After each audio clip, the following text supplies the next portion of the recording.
और इस वक्त शुरुआत करते हैं वक्फ बिल की उस मीटिंग के दौरान, जेपीसी की उस मीटिंग के दौरान हंगामे की तस्वीरें सामने आई है, जहां पर कैसे तीखी झड़प होती है टीएमसी सांसद और बीजेपी सांसद के बीच वक्फ बिल पर जेपीसी की ये बैठक, जिसमें हंगामे की तस्वीर नजर आती है, जहां पर कल्याण बैनर्जी ने टेबल पे जो शीशा था उस पर बोतल मारी। तस्वीरें आप देख रहे हैं, बोतल टूट गई, कल्याण बैनर्जी के हाथ में चोट लगी है। सूत्रों से खबर यह मिल रही है कि जेपीसी बैठक के दौरान बीजेपी सांसद अभिजीत गंगोपाध्याय और टीएमसी सांसद कल्याण बैनर्जी में जोरदार बहस हो गई और इसी के बाद टीएमसी सांसद ने गुस्से में टेबल पर शीशे की बोतल तोड़ दी। ये देखिए, आपा खो बैठे कल्याण बैनर्जी, आपा खो बैठे और इसके बाद बोतल ही टेबल पर उन्होंने मार दी और उनके हाथ में भी चोट लगी। लेकिन सवाल तो यह है कि आखिर जेपीसी बनाई इसलिए गई थी ताकि एक समाधान निकले, फिर इतना ज्यादा गुस्सा, इतना ज्यादा आपा खो बैठे कल्याण बैनर्जी कि अपने हाथ में ही चोट मार बैठे।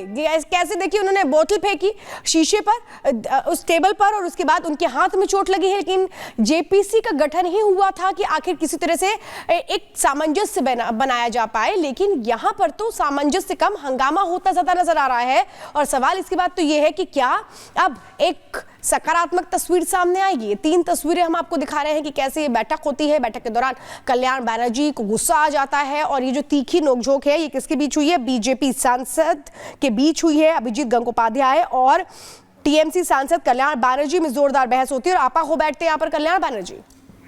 समाधान के लिए कोमल मीटिंग हुई थी, लेकिन अब फिलहाल समाधान दिखता नजर नहीं आ रहा और यहां पर चोटिल हो गए खुद ही सांसद। इस पूरी खबर को लेकर आप पूरी जानकारी दें। बिल्कुल, देखिए जेपीसी की ये बैठक हो रही थी, लेकिन इस बीच देखिए पूरी तरह से अपना आपा खो बैठे थे कल्याण बनर्जी और इस दौरान देखिए अभिजीत गंगोपाध्याय जो है और दोबारा जो है कल्याण बनर्जी बोलने के लिए अपील करते हैं, लेकिन अभिजीत गंगोपाध्याय को देखिए इस पर ऐतराज जताते हैं, जिसके बाद दोनों के बीच एक तीखी बहस होती है। उसके बाद सूत्रों से जो जानकारी हमें मिल रही है उसके अनुसार देखिए आपा खो बैठते हैं, वीडियो भी हमने आपको दिखाया, लेकिन इसके साथ ही मेज पर सबसे पहले तो वो बॉटल पटकते हैं, फिर वो बॉटल जो है इस सूत्र से जो जानकारी मिल रही है उसके अनुसार उस बोतल को वो अध्यक्ष की तरफ भी फेंकते हैं। तो यानी देखिए पूरी तरह से कल्याण बनर्जी अपना आपा खोते हुए भी नजर आए हैं। लेकिन ये पहली दफा ही नहीं है महिमा, इसके पहले भी जब जेपीसी की बैठक हुई थी उस दौरान देखिए कल्याण बनर्जी अपना आपा खोते हुए नजर आए थे। कल्याण बनर्जी की बात हो जाए या फिर हम असदुद्दीन ओवैसी की ही बात हो जाए, जब मुंबई में भी एक बार ये बैठक हो रही थी उस दौरान भी दोनों देखिए इन दोनों पर ही मामला दर्ज हुआ था, क्योंकि गुलशन फाउंडेशन की तरफ से वक्फ बिल के समर्थन में जब वो समर्थन दे रहे थे उस समय भी देखिए किस तरह से कल्याण बनर्जी जो है पूरी तरह से आग बबूला हो जाते हैं, धमकाते हुए भी नजर आते हैं, मामला उन पर दर्ज किया जाता है। फिर साथ ही साथ देखिए शिवसेना की तरफ से एक सांसद थे, उन्होंने भी जब इसके समर्थन में अपनी जानकारी आप दे रही हैं। फिलहाल के लिए आपका बहुत शुक्रिया और इसी बीच खबरों में आगे चलेंगे और सबसे बड़ा सवाल यही है कि सलमान खान माफी मांगेंगे या नहीं। तो सलमान ये नहीं बड़ा सवाल है। तो शिकार के बारे में कह रहे भी उन्होंने शिकार नहीं किया, तो फिर वो किसने किया? अगर नहीं किया तो वो भागते क्यों फिर आके समाज से माफी मांगे फिर।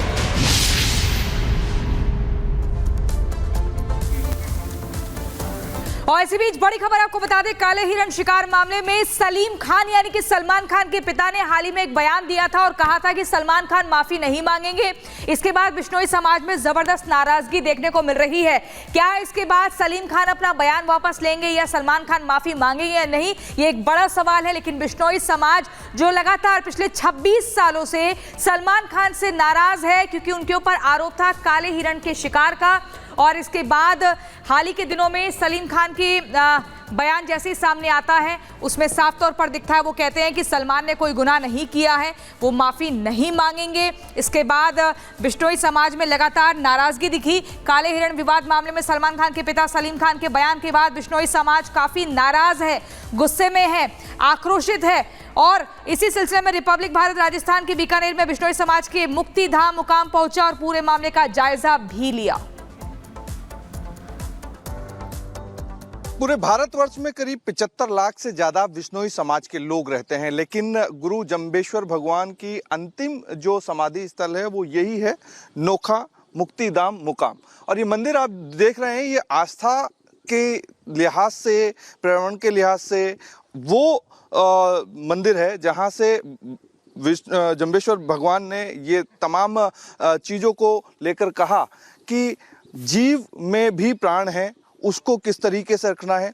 पर्यावरण को लेकर के समझाया कि पेड़ों को काटना नहीं है क्योंकि उसमें भी प्राण है, और हर चीज़ का महत्व उन्होंने इस तरीके से बताया कि अब हर चीज में विश्नोई समाज को जो है प्राण नजर आते हैं। 29 नियम पूरे के पूरे जो थे गुरु जंबेश्वर भगवान ने वो बताए थे।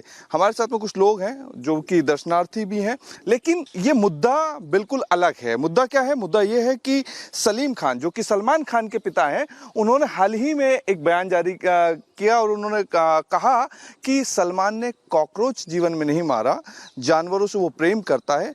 लेकिन 26 साल पहले एक फिल्म जो थी वो जोधपुर में शूट हुई, आरोप लगे सलमान खान के ऊपर कि उन्होंने काले हिरण का शिकार किया है, और यही कारण है कि विश्नोई समाज एक बच्चे की तरह हिरण को भी पालता है और परिवार की तरह उनको रखा जाता है।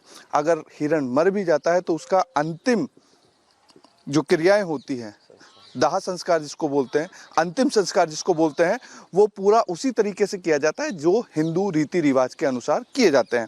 क्या नाम है आपका? वीरेंद्र। वीरेंद्र जी, कहाँ से हैं आप? मैं हिसार हरियाणा से। हिसार हरियाणा से आप मुक्तिधाम मुकाम पे पहुंचे हैं, आप भी वहीं से? हाँ जी। लेकिन सलीम खान जो सलमान के पिता हैं, बॉलीवुड स्टार रहे हैं, राइटर रहे हैं, उन्होंने कहा कि मेरे बेटे ने कभी जीवन में कॉकरोच नहीं मारा, वो जानवर प्रेमी है, तो वो किसी और को क्यों मारेगा? इसमें उन्होंने बिल्कुल गलत बात कही है। ये जो आदमी उनका जीवन ही नॉन वेज में चलता और वो कह रहे हैं कि हमने आज तक मेरे बेटे ने कॉकरोच नहीं मारा, ये सरासर गलत बात की उन्होंने। जो शिकार के बारे में कह रहे भी उन्होंने शिकार नहीं किया, तो फिर वो किसने किया? अगर नहीं किया तो वो भागते क्यों फिर रहे? आके बिश्नोई समाज से माफी मांगे फिर, और क्या है उसमें? यहाँ के माफी मांगेंगे, फिर कमेटी निर्णय लेगी और हो जाएगा फैसला उनका। अब वो अपने अहंकार में भाई मेरा कुछ क्या होगा, तो कोई वक्त बता देगा क्या होगा क्या नहीं होगा। जो आदमी सोए हुए आदमियों को 20-20 को रोड पे मार देता है, फिर गाड़ी ड्राइवर चलाता है, ठीक है, तो वो हिरण को तो कुछ नहीं समझ रहा है, फिर भी यहाँ जेल कट रहे हैं ना वो। तो वही बात है, ऐसा कुछ नहीं है, उसने किया वो काम, इसलिए नहीं। बहुत फिल्में बॉर्डर भी बनी है राजस्थान में, तो बहुत हीरो आते हैं। धर्मेंद्र जी यहाँ बीकानेर से सांसद रहे हैं, उन पे तो आरोप नहीं लगाए भाई, उन्होंने शिकार, उन पे तो आरोप नहीं लगाए, कुछ किया तभी लगे ना उन पे आरोप। सीधे हमारे साथ जुड़े हुए हैं अमनदीप। सवाल तो ये उठ रहा है कि आखिर कैसे समाधान निकलेगा, क्योंकि यहाँ पे नाराजगी बढ़ती चली जा रही है। एक तरफ यहाँ पर सलीम खान की तरफ से सलमान खान के पिता की ओर से कहा जाता है कि उन्होंने कुछ नहीं किया, लेकिन विष्णु समाज ये कह रहा है कि अगर कुछ नहीं किया तो फिर माफी मांग लो आकर के। यहाँ तो मुझे विवाद बढ़ता नजर आ रहा है। देखिए, मुक्तिधाम मुकाम के जितने भी दर्शनार्थी हैं उनसे हमने बात की। मुक्तिधाम मुकाम के जो पीठाधीश्वर हैं रामानंद जी महाराज, उनसे हमने बात की। जो कमेटी के राष्ट्रीय अध्यक्ष हैं उनसे हमने बात की। तमाम लोगों का कहना एक ही है कि जो सलमान ने किया है उस सलमान के कृत्य से उनको नाराजगी है, और यही कारण है कि वो नाराजगी न्यायालय में भी दिखाई दी, वो नाराजगी अभी भी दिखाई दे रही है, और नाराजगी आगे भी दिखाई देगी जब तक सलमान की तरफ से कोई माफी नहीं मांगी जाती। और माफी किस शर्त पर? माफी ये है कि मुक्तिधाम मुकाम में आए गुरु जंबेश्वर भगवान के जो 29 नियम है उसमें जो माफी के पश्चाताप करने का जो तरीका है वो भी बताया गया है। तो अगर समाज से माफी मांगते हैं, मंदिर में आके मुक्तिधाम मुकाम में सलमान माफी मांगते हैं, तो उसके बाद वो मुक्ति जो है जिस चीजों से सलमान इस वक्त गुजर रहे हैं, तो वो शायद वहां खत्म हो जाए। लेकिन डिसीजन जो है वो विष्णु को करना, क्योंकि 75 लाख से ज्यादा पूरे देश में, भारतवर्ष में विष्णु समाज, यानी कि विवाद काफी ज्यादा बढ़ता हुआ इस वक्त नजर आ रहा है। फिलहाल आपको बहुत बहुत शुक्रिया जानकारी देने के लिए। उस